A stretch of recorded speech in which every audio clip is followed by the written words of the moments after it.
दोस्तों, आज हम बात करेंगे श्राद्ध के बारे में। आसोच का यह महीना हिंदू धर्म के लोगों के लिए एक बहुत महत्वपूर्ण महीना कहा जाता है।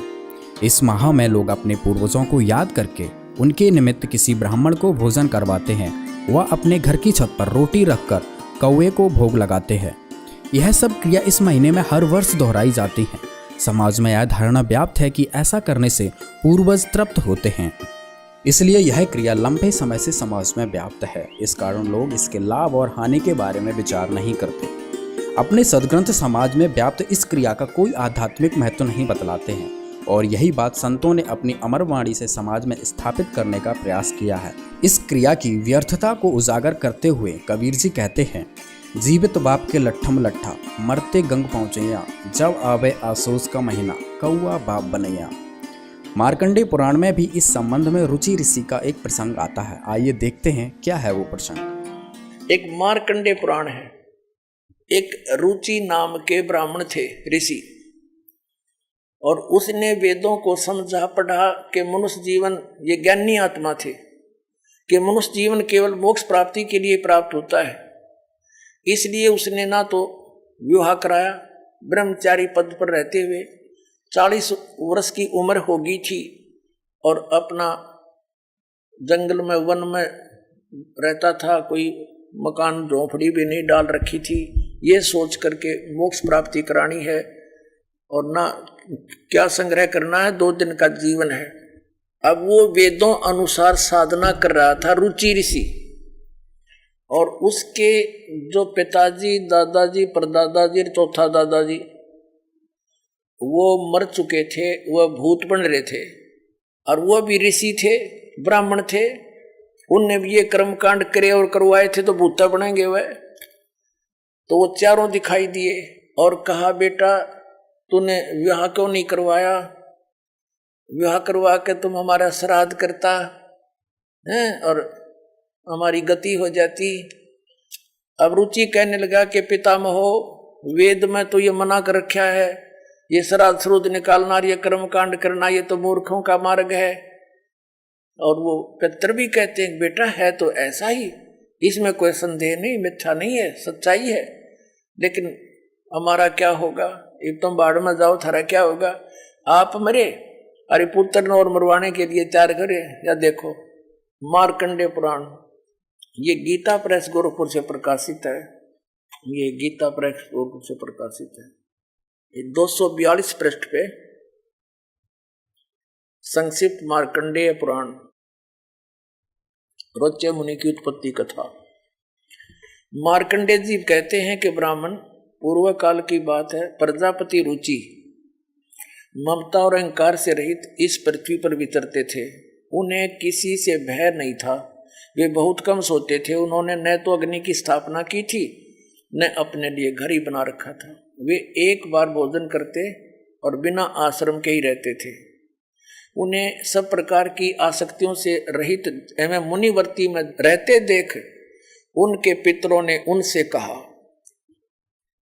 ये देखिए चारों आगे भूत बन रहे, ये देखो ये रुचि ऋषि है, ये इनके पहले बने हुए वो पंडित जी सारे भूत पूज का भूत बन गए। अब ये दिख गए इसने सारे इकट्ठे। पितर बोले, बेटा विवाह स्वर्ग और अपवर्ग का हेतु होने के कारण एक पुण्यमय कार्य है। ये तो इन पितरों के वचन हैं, ये तो पितरों के वचन है जो अपनी सलाह दे रहे हैं। अब देखना, उसे तुमने क्यों नहीं किया? ग्रस्त पुरुष समस्त देवताओं, पितरों, ऋषियों और अतिथियों की पूजा करके पुण्यमय लोकों को प्राप्त करता है। वह सभा के उच्चारण से देवताओं को, शब्द से पितरों को तथा अन्नदान, बलि, वैष्णदेव आदि से भूत आदि प्राणियों एवं अतिथियों को उनका भाग समर्पित करता है। बेटा, हम ऐसा मानते हैं कि गृहस्थ आश्रम को स्वीकार न करने पर तुम्हें इस जीवन में क्लेश पर क्लेश उठाना पड़ेगा तथा मृत्यु के बाद और दूसरे जन्म में भी क्लेश ही भोगना पड़ेगा। रुचि ने कहा, पितरगण, परिग्रह मात्र ही अत्यंत दुख एवं पाप का कारण होता है तथा उसे मनुष्य की अधोगति होती है। उससे मनुष्य की अधोगति होती है।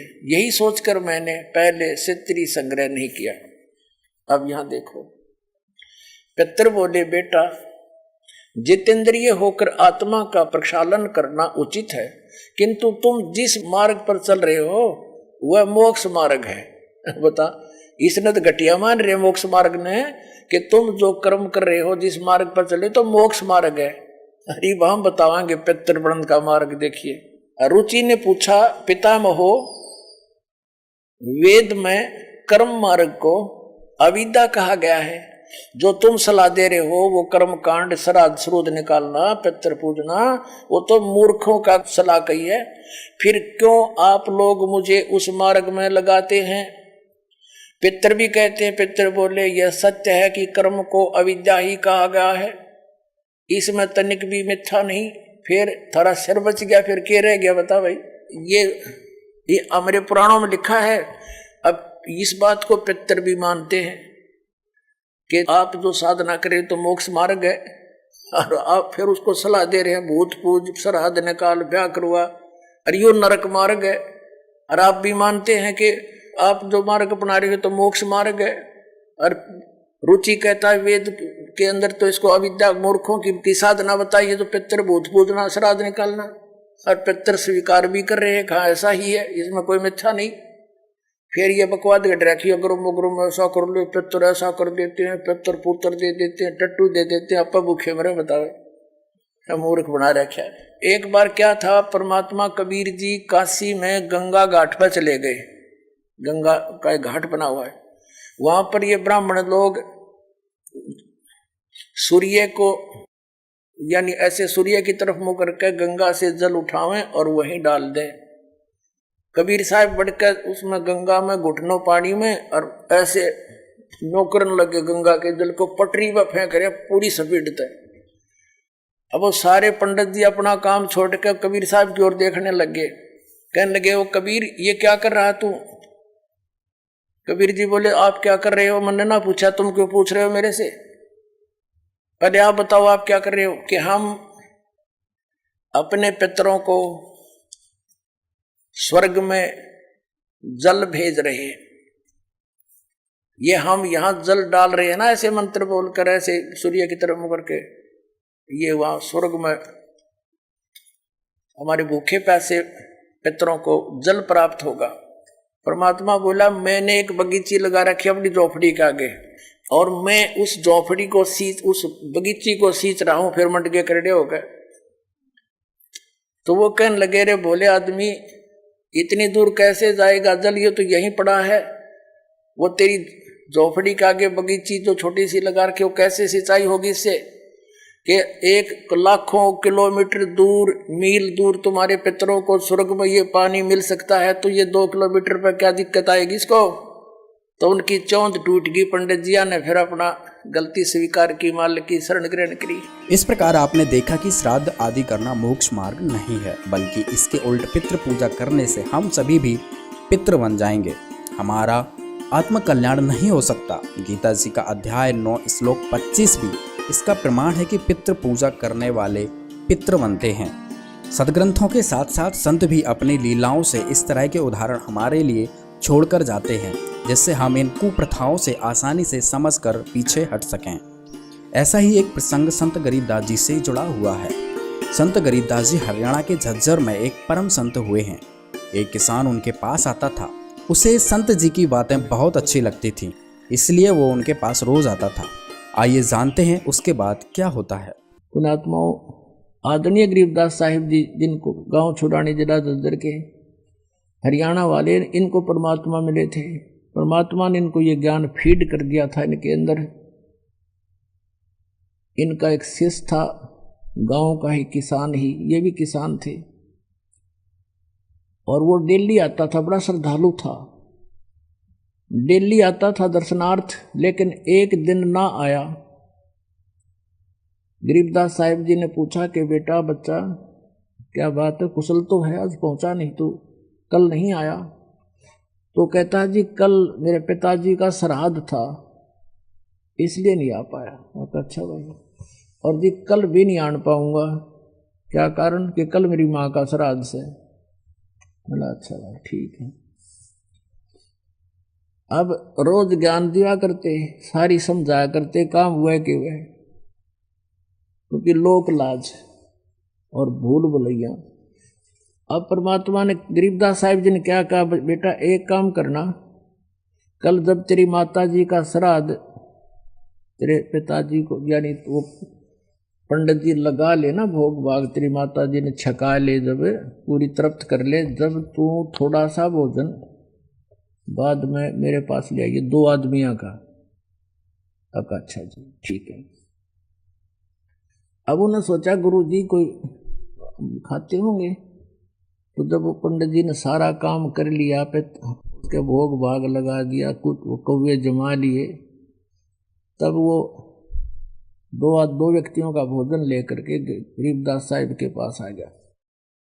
गरीबदास जी बोले भाई तेरे माता पिता को छका दिया? उसने कहा जी, क्या था भोग लग गया। बोला अच्छा आ जाता।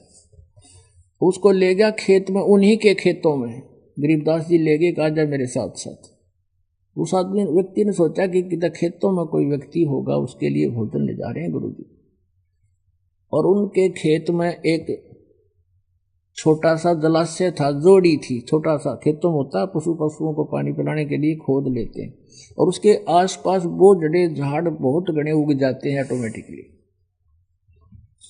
उस झाड़ी से, उस जोहड़ से 1 किला दूरी पर, 200 फुट दूरी पर बैठ गए गरीबदास जी, और वहां से आवाज लगाई उसके माता पिता का नाम लेकर, जैसे रखा आजा भाई, उसकी पत्नी का भी नाम लेकर आ जाओ तुम दोनों, तेरा पुत्र रोटी लाया है, तुम्हारे लिए भोजन लाया है।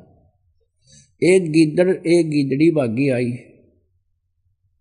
और कहा ले बेटा याद तेरी माँ सरी उतरा बाबू, और दरिन का रोटी। और वो दोनों ने, वो तो लीला थी मालिक की, और दोनों लागे खाने। ने बोला तेरी माँ छिक्की तेरा बाबू, दोनों भूखे बैठे दे, तेरी माँ छिक्की नहीं, तेरा पिता छिका नहीं, और वो तुमने मूर्ख बना रहा, ये है तेरे माता पिता। तब वो उस व्यक्ति की बात समझ में आ गई, गुरुदेव कति भूल लग रही है अपने तो यार, वो तो हमें मूर्ख बना रहा है। परमात्मा ने फिर उसको बहुत अच्छी तरह समझाया गरीबदास साहिब जी ने कि बेटा बात सुन, जब तेरे माता पिता जीवित थे उस समय दिन में 2-2 बार भोजन खाते थे, और 3-3 बार भी खाते थे, चाय पानी भी पिया करते थे। हाँ जी, अब वो अगर भोजन खाते हैं तो डेली खवाना चाहिए, श्राद्ध डेली करो उसका। 1 वर्ष में 1 दिन 1 बार भोजन करा देने से क्या वो तृप्त हो सकते हैं? फिर 364 दिन क्या खाएंगे वो? अब जवाब तो था नहीं, देखा लग रहे थे गुरु जी बिल्कुल सही हो, आज के बाद कति नहीं करेंगे हम। उस दिन उसने बंद कर दी और संघर्ष किया समाज से। तो कहने का भाव ये है कि पुण्यात्माओं, ये कति मूर्ख बना रखा अपने कोई नीम हकीम गुरुओं ने, नकलियां ने अपने पेट भरने का धंधा। दोस्तों, इस प्रकार हमने अपने सदग्रंथों से व संतों के जीवन प्रसंगों से श्राद्ध क्रिया की वास्तविकता को जाना। जरूरत है कि हम अपनी शिक्षा का उपयोग अपनी आध्यात्मिक क्रियाओं को तौलने में करें, क्योंकि जब तक हम ऐसा नहीं करेंगे तब तक हम इस तरह की निरर्थक क्रियाएं करते रहेंगे। अपने पूर्वज बहुत ही नेक विचार के थे, वह विश्वासी व्यक्ति थे, लेकिन वो अनपढ़ भी थे। इस कारण नकली धर्म गुरुओं ने उन्हें अपने स्वार्थ के लिए प्रयोग किया, वह उन्हें शास्त्र विरुद्ध साधना की तरफ धकेल दिया। आज हम शिक्षित हैं, वह अपने सदग्रंथों को समझ सकते हैं, वह उसके अनुसार क्रिया कर अपने पूर्वजों के कल्याण के लिए मार्ग भी खोल सकते हैं। कबीर जी कहते हैं, भक्ति बीज होवे जो हंसा, तारू दास के इकोत्तर वंशा। मतलब कि जो सद्भक्ति करने वाला साधक होगा उसकी 101 पीढ़ी परमात्मा पार करेंगे। अब निर्णय आपने करना है कि यदि आप अपने पूर्वजों के वास्तविक हितैषी हैं तो सद्भक्ति से उनके मोक्ष का रास्ता खोल देंगे, या फिर समाज की नज़र में अच्छे बनकर अपने पूर्वजों को उसी योनि में भटकने के लिए छोड़ देंगे। निर्णय आपका। सदग्रंथ क्या कहते हैं और सद्भक्ति क्या है, इसके लिए आप जगत गुरु तत्वदर्शी संत रामपाल जी महाराज जी के अमृत वचन आप प्रतिदिन सुने और समझें कि वास्तविकता क्या है। धन्यवाद। अधिक जानकारी के लिए जगत गुरु तत्वदर्शी संत रामपाल जी महाराज द्वारा लिखित पवित्र पुस्तकें ज्ञान गंगा, जीने की राह, बिल्कुल निशुल्क मंगाएं। अपना नाम, पूरा पता हमें व्हाट्सएप करें। हमारा नंबर है 7496801823। जगत गुरु तत्वदर्शी संत रामपाल जी महाराज के मंगल प्रवचन अब प्रतिदिन सुनिए MH1 श्रद्धा टीवी पर दोपहर 2 से 3 बजे, सारथी टीवी पर शाम 6:30 से 7:30 बजे, साधना टीवी पर शाम 7:30 से 8:30 बजे, ईश्वर टीवी पर रात 8:30 से 9:30 बजे।